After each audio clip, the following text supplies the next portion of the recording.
Très chers amis, bienvenue ensemble sur le Selfie Torah.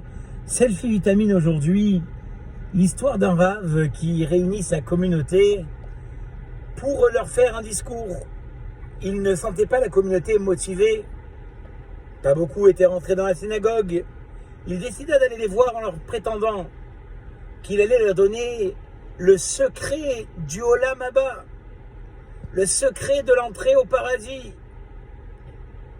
Ces paroles ont de suite motivé de nombreuses personnes et la communauté en quelques instants était devenue remplie. Une fois que tout le monde était assis, le rabbin leur dit « Il y a une Mishnah dans le traité, dans le Maxime des Pères, qui dit « Kol Israël yesh lahem chelek le'olam haba » Tout Israël ira au paradis. Les fidèles étaient très en colère, tout le monde pensa à se lever. Rabbi, c'est pour ça que vous nous avez amenés, pour nous ramener une Mishnah que finalement nous connaissons dans Avot. Et le rabbin de dire, attendez, j'ai encore une petite parabole à vous raconter. Et voici la parabole qu'il leur raconta. Il y avait un camionneur qui était doté d'un semi-remorque, plus précisément un camion qui tournait avec du ciment à l'intérieur. Et ce gros camion était difficilement garable finalement à l'intérieur de la ville. Et chaque soir, ce camionneur avait du mal à garer son camion. Jusqu'à qu'un jour, ne pouvant plus le soir passer des heures à trouver une place pour sa bétonneuse, il décida de prendre un pot de peinture et un pinceau. Il délimita sa place et immédiatement prit 3 places pour lui. Et au milieu de la place, il dessina une tête de mort. Et il écriva « Quiconque se garera ici ne verra pas le jour le lendemain ». Bien évidemment, les gens étaient affairés, apeurés de se garer à cette place. Et voilà comment ce camionneur, de nombreuses années durant, ne trouva aucun souci finalement à garder sa place. Le jour de ses 60 ans, il avait vieilli.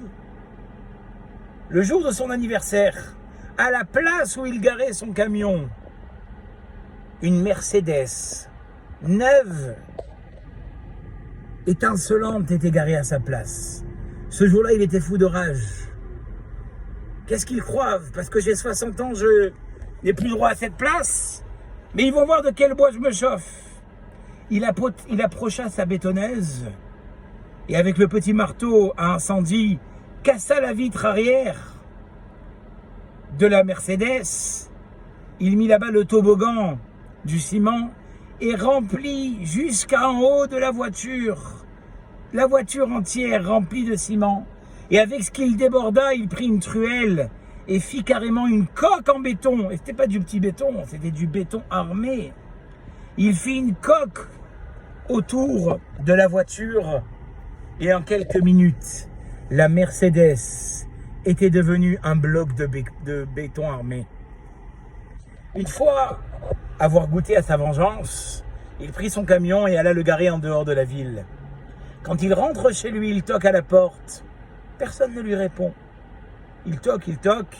Voyant que personne ne lui répondait, il prend ses clés, puisqu'il avait un double. Il rentre, tout est noir dans la maison. Où sont ses enfants? Où sont sa femme? Et tout d'un coup, la lumière s'allume. Et tout le monde chante ensemble. Joyeux anniversaire!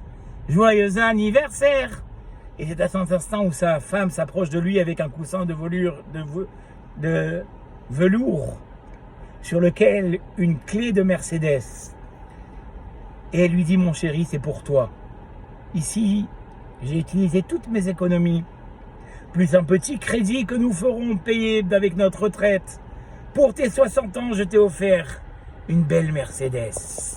Et là, les yeux de notre camionneur ont noirci. Et il dit à sa femme, tu sais ce que j'en ai fait de ma Mercedes? Tu sais dans quel état je l'ai rendue? A dit le Rav à sa communauté, c'est ça, Kol Israël yesh lahem chelek le'olam haba. On aura tous le droit de rentrer au paradis, d'être au Olam Haba. Mais quel Olam Haba on va avoir? Est-ce qu'on a gardé une belle Mercedes? Ou finalement, notre Olam Haba ressemblera plutôt à un bloc de béton? À bon entendeur, salut. Je vous dis à très bientôt pour un selfie vitamine.